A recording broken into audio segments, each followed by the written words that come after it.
Welcome back to this channel. इस video में हम देखने वाले हैं design and analysis of algorithm यानी डा का फुल सिलेबस यूनिट 1 का। यूनिट 1 से स्टार्ट करते हैं। सबसे पहले what is algorithm? An algorithm is a set of instruction और procedure that are design to perform a specific task और सॉल्व अ पर्टिकुलर प्रॉब्लम। अब हमें इसमें याद रखना है कि कहाँ कहाँ हम इसे किस किस फील्ड में यूज़ करते हैं। तो मैथमेटिक्स में, कंप्यूटर साइंस में, इंजीनियरिंग में। और हमें यूज़ क्यों करते हैं एल्गोरिदम्स को? तो solve complex problems, perform calculation and automate task. अगर कुछ एग्जांपल्स की बात करें एल्गोरिदम की, तो पहला होता है शॉर्टिंग एल्गोरिदम, दूसरा सर्चिंग एल्गोरिदम और तीसरा होता है encryption algorithm.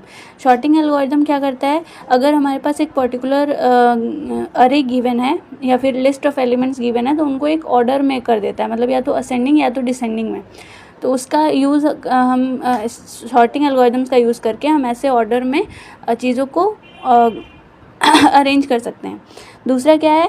Searching algorithm. Searching algorithm का मतलब एक बहुत बड़ा अगर लार्ज डेटा सेट है हमारे पास और हमें किसी एक एलिमेंट को ढूंढना है, तो उसको ढूंढने के लिए हम सर्चिंग एल्गोरिदम का यूज़ करते हैं। उसके बाद कैरेक्टरिस्टिक ऑफ एल्गोरिदम की बात करें तो 5 तरह के होते हैं। पहला है इनपुट आउटपुट। इनपुट आउटपुट में जो एल्गोरिदम है वो 0 या 1 या उससे ज़्यादा क्वांटिटीज़ एज एन इनपुट ले सकता है, पर एटलीस्ट 1 आउटपुट उसको प्रोड्यूस करना ही पड़ेगा।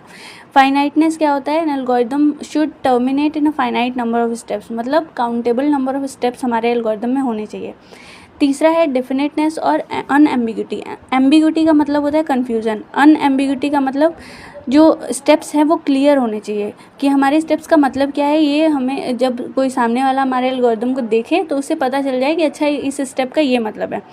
दूसरा है इफ़ेक्टिवनेस। इफ़ेक्टिवनेस का मतलब है कि जो एल्गोरिदम है वो नेसेसरी स्टेप्स ही कंटेन करे, कोई भी एक्स्ट्रा स्टेप उसमें हम ना लिख दें जिससे कि हमारा जो एल्गोरिदम है वो उसमें अननेसेसरी स्टेप्स इंक्लूड हो जाएं।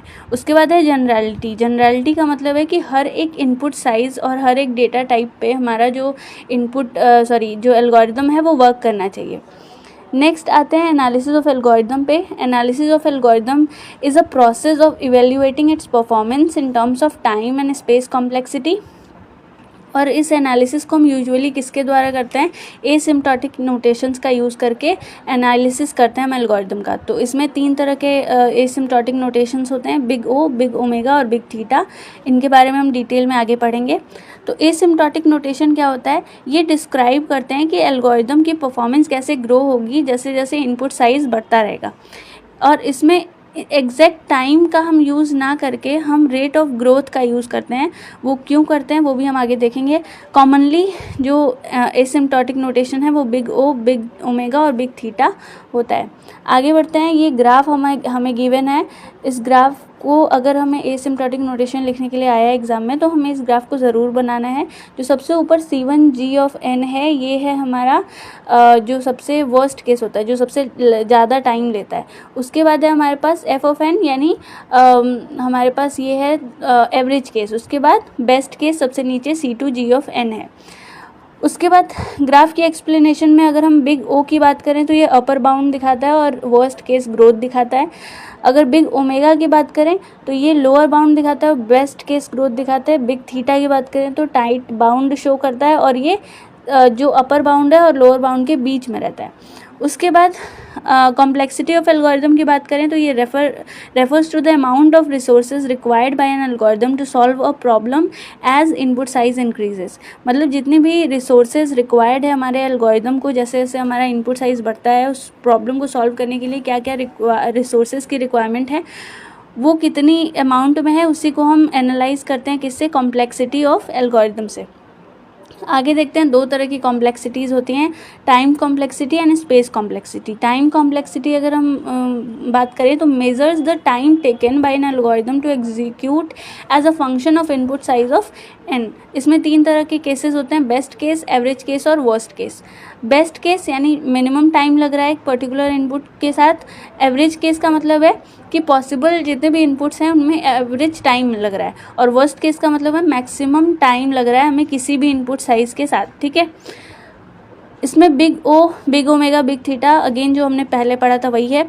स्पेस कॉम्प्लेक्सिटी अगर बात करें तो space complexity measure the amount of memory use by an algorithm during execution. इसमें इनपुट स्पेस और ऑक्सिलरी स्पेस, दो तरह के स्पेसेस का हम यूज़ करते हैं। जो इनपुट स्पेस होता है वो memory needed to store input data, और दूसरा auxiliary space extra memory use for variable array और रिकर्शन स्टैक्स और एट्सेट्रा। तो ये ऑक्सिलरी स्पेस होता है। आगे चलते हैं। अब हमारे लिए एल्गोरिदम की कॉम्प्लेक्सिटी इंपॉर्टेंट क्यों है? तो सबसे पहले ये कंपेयर करता है डिफरेंट एल्गोरिदम्स के बीच में। सेम प्रॉब्लम के लिए हम अलग अलग कैसे एल्गोरिदम्स को यूज़ कर सकते हैं, उनके बीच में ये कंपेयर करता है। दूसरा, predicts performance for large input size. उसके बाद choosing the most efficient and scalable algorithm, crucial for designing algorithms use in real world applications. तो अब आते हैं डिज़ाइनिंग ऑफ एल्गोरिदम पे। ये बहुत ही इम्पॉर्टेंट क्वेश्चन है, ये 10 मार्क्स में भी पूछा गया है 2 साल के पेपर्स में। तो डिज़ाइनिंग ऑफ एल्गोरिदम ध्यान से समझना है।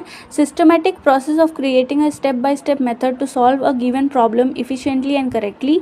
It focuses not only on finding a solution but on finding a solution that is clear, optimal, scalable and for different input sizes. तो स्टेप्स की अगर हम बात करें तो स्टेप्स इसके बहुत इंपॉर्टेंट है। पहला होता है प्रॉब्लम अंडरस्टैंडिंग, मतलब हम जानेंगे, अपने प्रॉब्लम को समझेंगे कि प्रॉब्लम है क्या, knowing the inputs, outputs and constants.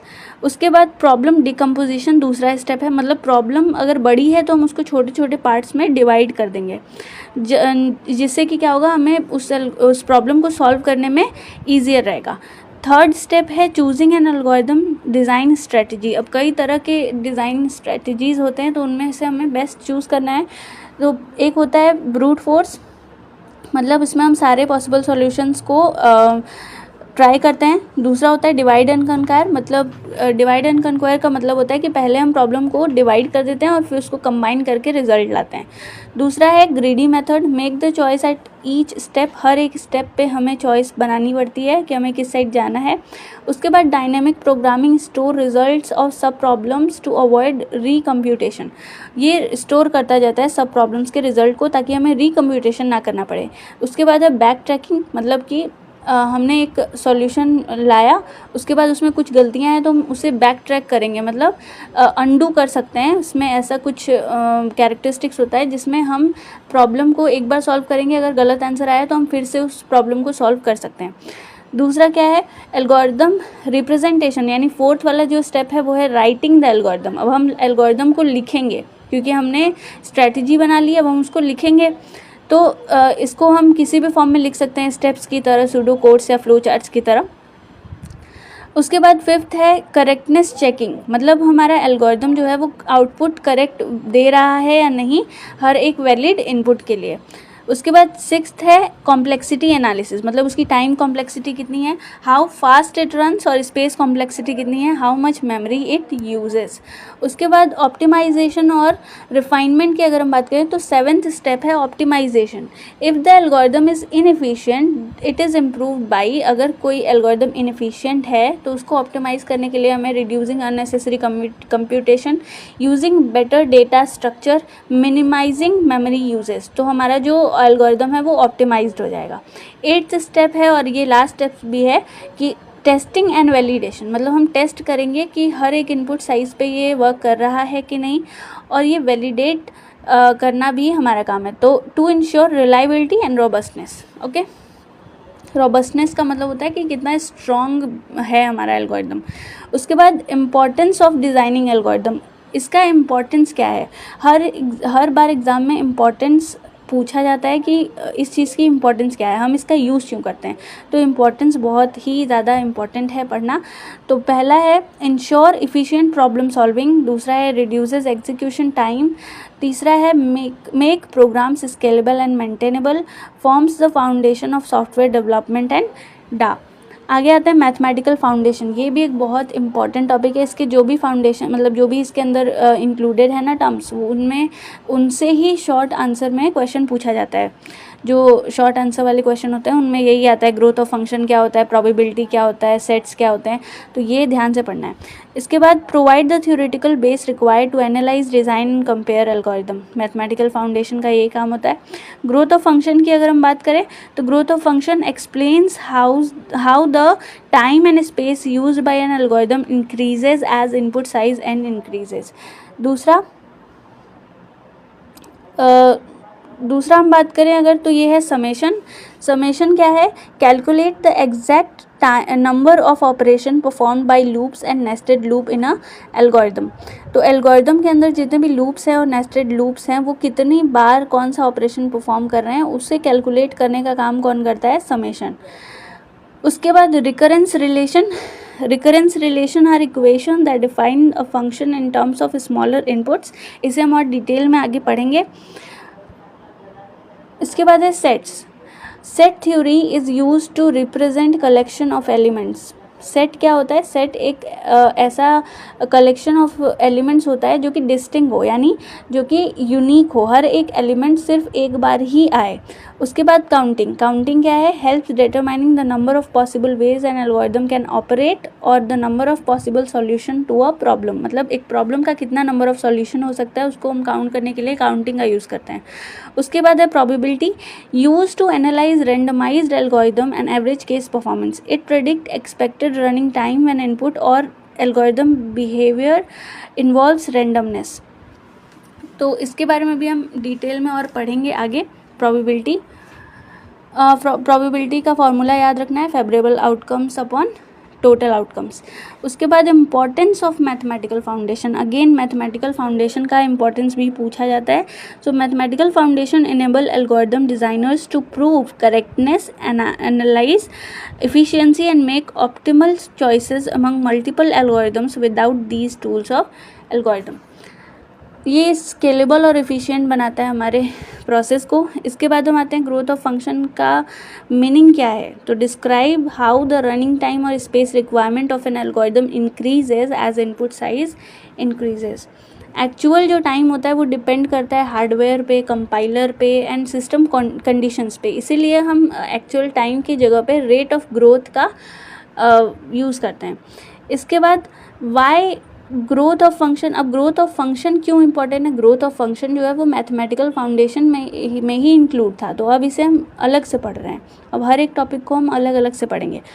तो ग्रोथ ऑफ फंक्शन का इंपॉर्टेंस क्या है? Compare efficiency of algorithm, predict performance, guide selection of best algorithm, forms basic of asymptotic analysis.